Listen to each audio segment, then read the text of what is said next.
So, I'm thinking it was, well, we'll just say semi-recently, I had watched a stream from Inspiring Philosophy where you had a atheist guy on, like an atheist scholar, and they were going over the manifold misconceptions about Aristotle and his theories and his dealings with the Pope and the Catholic Church there.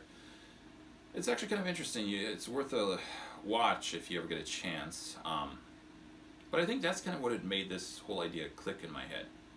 So it feels like there's a tendency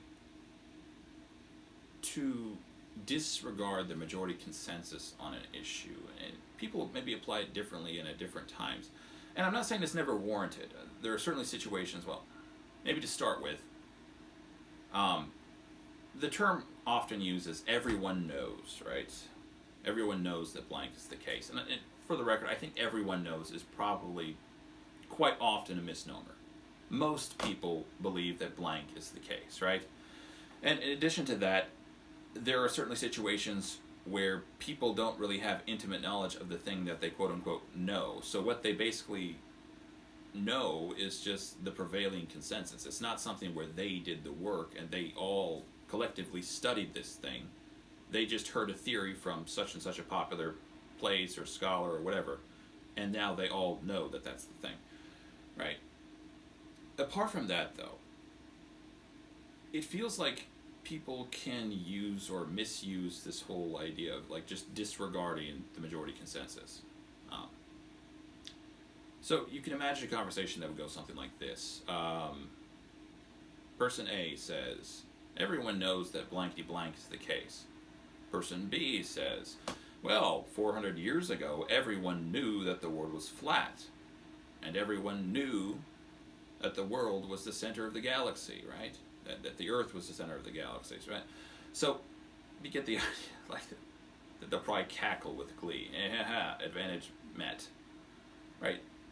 So they'll use this to disregard majority consensus, which I don't think it's certainly not always correct, and I think it can almost be fallacious to some extent. So you can imagine a hypothetical where you put 4 blind people in a room for a year, a square room for an entire year, right? And this sounds abusive. It's not.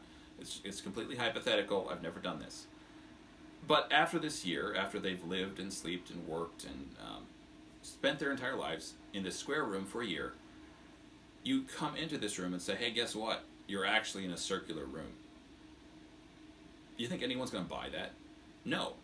Everyone knows, I'm sorry, I don't know why I put air quotes there. In this case, I think it's actually correct, that everyone knows the room is square, and they've never set out to prove this, and they might not be able to prove it because they never thought they would have to. But everyone instinctively knows that this space that they've been working in, that they're intimately acquainted with, right, that they have operational certainty with regards to, everyone knows it's a square room, right? So it feels like, at least with regards to what is functionally true, if the people have intimate knowledge of the thing involved, the majority consensus it's not something to be dismissed lightly, right? And it could be said that even with regards to the Earth being flat, the Earth does kind of functionally speaking, it is kind of flat. With regards to how we operate in our day lives, we behave as though the world is flat. With regards to our orientation in the universe, the Earth is in fact kind of the center of the universe. So functionally speaking, again, it feels like the majority consensus is not something that can just be disregarded. Anyways, P.S. I should be coming out with a couple of stories here on my Patreon pretty soon. One of them is called Historians Wanted. That's going to be the first segment of a longer book, and the other one's going to be Turning the Tables, which is just a kind of short story, a type of spy thing. I just thought it was intriguing. Anyways, thanks for watching. If you liked the video, please press the like button, subscribe, and leave a comment if you want to.